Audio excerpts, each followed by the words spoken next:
been talking a lot about loneliness. Yes. And fighting loneliness. And as time goes on, not only older people, but even younger people are feeling more lonely. Yes. And what do you think as a young person, Cameron?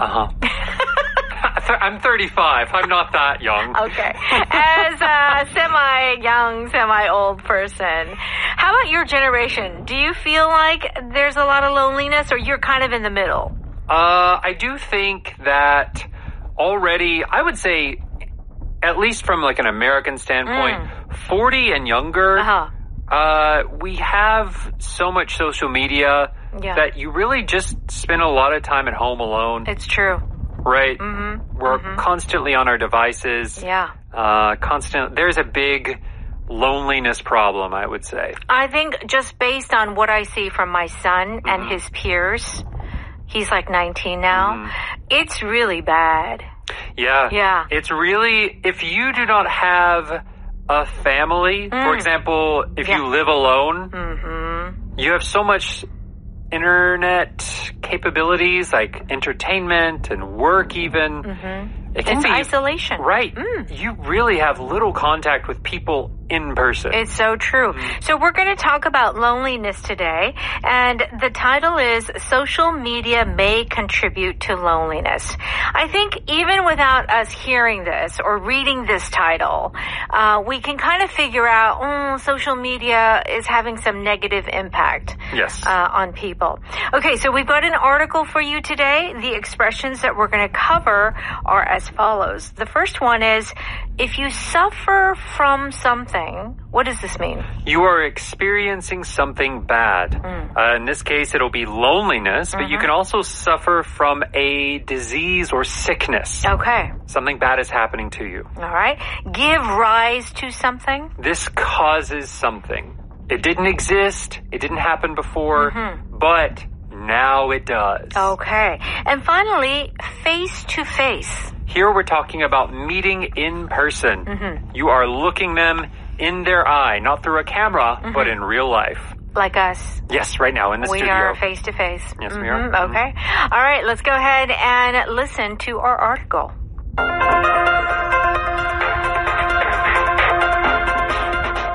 A study of 500 teens revealed that many suffer from social isolation, despite frequent use of social media. Most teens reported no meaningful interaction, even online, during multiple daily check-ins. Experts suggest that technology, especially use of social apps and excessive texting, may hinder authentic connection. Social comparison and binge-watching behavior also contribute to loneliness. While social media apps can give rise to meaningful relationships, the general online communication method is text-based and not face-to-face. As loneliness rises among all age groups, experts urge mindful tech use and self-reflection. One prominent physician warns that digital habits must change to preserve emotional well-being and genuine social bonds.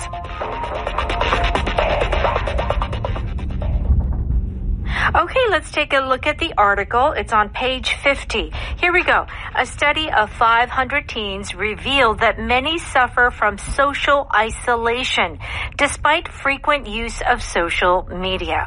Okay, so we're talking about teenagers, and they're having a problem with social isolation. So first of all, let's talk about this word social isolation. This is a huge problem. Yes. So I think we know what social means, right? Dealing with people and society. Yeah. Isolation means by yourself. Yes. So you are separated from other people. And it can be physical. You know, sometimes if there's a bad student in class, you isolate them. Yeah. You put them by themselves away from the other students. Put them in the corner. Here, though, it's not necessarily a physical isolation. Maybe more of a mental isolation. You don't have a real connection with people. Maybe you go to a convenience store and say, oh, yes, please give me this. You have those very basic conversations when ordering, for example, but you don't have those real deep connections with people. Right. So I feel like the word lonely or loneliness has been around for a long time. Yes. And even many decades, generations before, experienced loneliness at one time or another. But these days, I feel like social isolation is the big term. Yeah. Yeah. Okay. So they suffer from it. So if you suffer from this isolation, you are experiencing something bad. So with the isolation, not a good thing. Yeah. Right? Right. So it means that you are experiencing something bad and it's hurting you. Yes. Right? Yes. So this suffer from can also be used for diseases like suffer from depression. This is a very common one. Diabetes, yeah. So any of the diseases, physical, mental, any of those diseases that you may have or illness, you probably suffer from. Yeah. You can also suffer from poverty. Yes. You know, you're born into a situation where you don't have a lot of money or wealth to take care of your needs. Yes, absolutely. Okay, very good. So, most teens reported no meaningful interaction, even online, during multiple daily check-ins. So even though they're on social media, they don't, like you said, have a connection. There's no meaningful connection or interaction. Yeah, they're just hitting the like button. Yeah, they're just scrolling. That's all, right? Okay, let's continue. Experts suggest that technology, especially use of social apps and excessive texting, may hinder authentic connection. Okay, so authentic connection is the key here. And authentic is just another way of saying real connection. Yes. Okay? So these social apps, texting and all that, there is connection, but it's not like a real, genuine, deep connection. Yeah. Okay. Social comparison and binge watching behavior also contribute to loneliness. Yes. Okay, social comparison. So this is when you are comparing your life to another person's life. Totally. So think of like when you're on social media and you see someone who goes on vacation to Cancun. All around the world. Yeah, and you're like, oh man, I want to go to Cancun. Yes, that's right. You're comparing your life to another person's life. Yeah. Then we know what binge watching is. So you just like binge watch your movies and dramas and what have you. Yeah, just watching 8, 9, 10 hours of a movie or is show. Sometimes what I do. Sometimes you gotta. You know, even though I'm not lonely, but you know, I gotta do it. Okay. All right. It contributes to loneliness, and to contribute to something is our power pattern. So this word contribute can mean things like help or aid or take a part of, but it doesn't have to be something positive. Loneliness is a negative thing, right? Yes. But it can still contribute to loneliness. That's a very good point, because when we think of contribution or contribute, we think of, oh, you're being helpful. Yes. Adding to it. But in this case, it's basically, causing loneliness, or it makes loneliness a bigger thing. Yeah, it's not the only reason, but it plays a part in the loneliness. All right.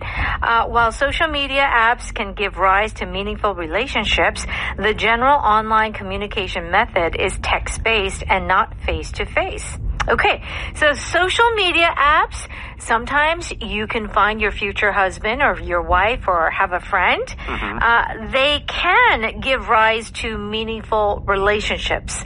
So can they find good relationships? Yes, give rise to here means to lead to or to cause or bring about. So sometimes these apps do work. They do work. They do help you find someone to have a meaningful relationship with, but not all the time, right? And part of the reason is most of the communication is text-based. You're usually writing. That's right. And not face-to-face. Okay. So face-to-face is where you're meeting in person. So you go to a cafe and you have a cup of coffee and have a conversation. Yeah. That is meeting face-to-face. Yeah, it's so important in social connections. Yeah. So I've heard that people who don't meet up in this way, they have a hard time sometimes reading facial expressions. Oh. Or understanding like tone. Yeah. Those little like social cues. Right. Communication cues. Right. You don't get that in text-based communication. No, not at all. Right. Very interesting. Let's continue. As loneliness rises among all age groups, experts urge mindful tech use and self-reflection. Okay, so, be careful of your tech use. One prominent physician warns that digital habits must change to preserve emotional well-being and genuine social bonds. So, these digital habits, meaning these tech use, they're going to affect your emotional health. Yes. As well as your real social bonds. So that's why we have to be careful. Go out and meet some people. Yeah. Go to a park and say hello. But it is kind of hot, so I don't know. Don't wait till it cools down. Yeah, maybe not this month. Maybe when summer passes. Or meet inside somewhere. Yes, there you go. All right, let's go ahead and listen to that one more time.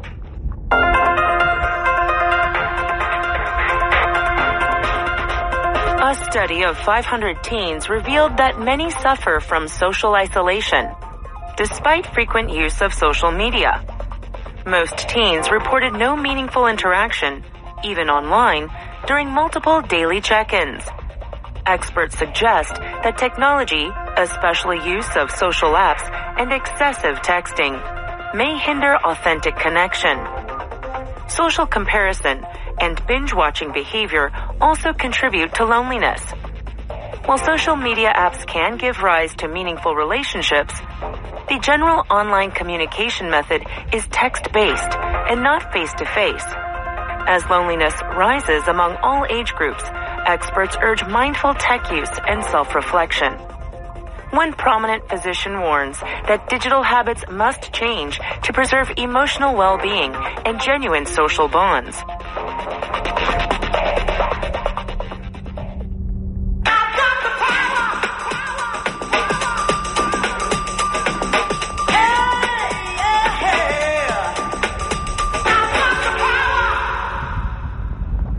It's time for Power Note. We're on pages 52 and 53. If you suffer from something, basically you experience something bad, unpleasant, usually because you have some sort of health problem or illness of some kind. Yes. I've been suffering from back pain lately, probably from sitting too much. You should see a doctor and maybe start stretching more regularly. Yes, a lot of people suffer from back pain. Yeah. How's your back? It is okay. So far? It's fine. Okay. But I'm a taller guy. Yeah. So taller people often have worse backs. Oh. You know how like corgis, the dogs? Yes. They have really short legs and like big. But they have a long torso. Long torso, yeah. So they usually have like disc-related problems. Oh, they do. Yeah. It makes sense. Okay. So I'm sure someday I will have some type of back problem. I hope you don't suffer from serious back pain. Okay. Many students suffer from anxiety before exams. Oh, did you ever suffer from anxiety before a school exam? I think, doesn't everyone suffer a little bit? I don't know. Some people go into exams like cool as a cucumber. They're so relaxed. I'd have to say that if I was really well prepared, no anxiety. And I would say if I wasn't prepared, I would just be like, oh boy. But I don't think I had serious anxiety. I see. How about yourself? Tests weren't so bad, but I remember in high school when I played the oboe. Oh. Yeah. So I used to, you had to play solos and stuff. I would get so anxious, so nervous. I don't blame you. I would actually suffer from headaches. Oh, you poor thing. Yeah, like a migraine. Yeah. Yeah, and my hands would go numb. Really? Yeah. Oh. Okay, that's severe anxiety. I was so nervous about playing an instrument in front of people. Yeah. It's like performing in front of an audience is a hard thing. Yeah. Okay. All right. Give rise to something means to cause something to happen or exist. Like you didn't expect it, but it gave rise to it. So the manager's sudden decision gave rise to a lot of confusion. I know. No one was prepared for the change. So let's look at this. Before, no one was even thinking about this decision. They had no idea. And no one thought things would change. Right. But here, the decision gave rise to a lot of confusion. It's almost like it wasn't there at all. And then suddenly, whoo, it just rises. Yeah, it caused the confusion. Okay. The new law gave rise to protests across the country. Yeah, so this is very often happening in many countries around the world. Laws that some people really don't like. It causes them to go to the streets, as they say, and protest. Yeah, give rise to protest. So here, it's like, it's that kind, it causes it, and there's a bit of a like swelling, like it just, yeah, that's right. It just goes right up. Yes. Okay? All right. Now, if you do something face to face, obviously, it's in person. Yes. Right? You're looking at that person. I'm a bit confused. Let's talk about this face-to-face tomorrow. Good idea. It'll be easier to explain in person. Yeah. It's so true. And sometimes if I can't do face-to-face, I will leave a voicemail. I feel like it's just easier to convey my thoughts, or that intonation is important, that you don't get always when you're texting. Yeah. It's true. There are different kind of signals you can send that aren't with your words, but your intonation, your emotion. Your emotion, you can hear it. Yeah. So it's even more so when you see that person. Yes. It's easier to resolve conflicts face to face. Sometimes. I feel sometimes with a conflict, when you're meeting face to face, it can get more heated. Yeah, it escalates, doesn't it? It's true. You need to calm down. Yeah. Give it a breath, and then collect your thoughts, to gather your thoughts. Yeah. And then talk about it. Right. Or like sit in different rooms and have somebody else go back and forth. Okay. So you're not directly talking to one another. All right. So in that case, we don't want face-to-face. Okay. Contribute to means to add to. Poverty and a lack of education contribute to crime rates. Yeah, they play a part in it. Exposure to sun and adequate water intake contribute to brain health. Yeah. I mean, they said like, avoid the sun, but really you do need some sun exposure. Yeah, you can't live in a cave. No. Right? Yeah, you do need that natural sunlight. Okay.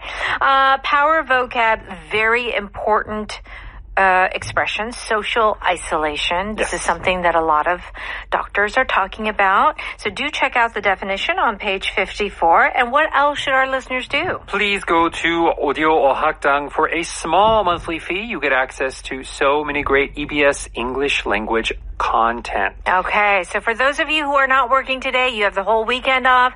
Have a great weekend, and make sure you join us on Monday. Bye-bye. Bye.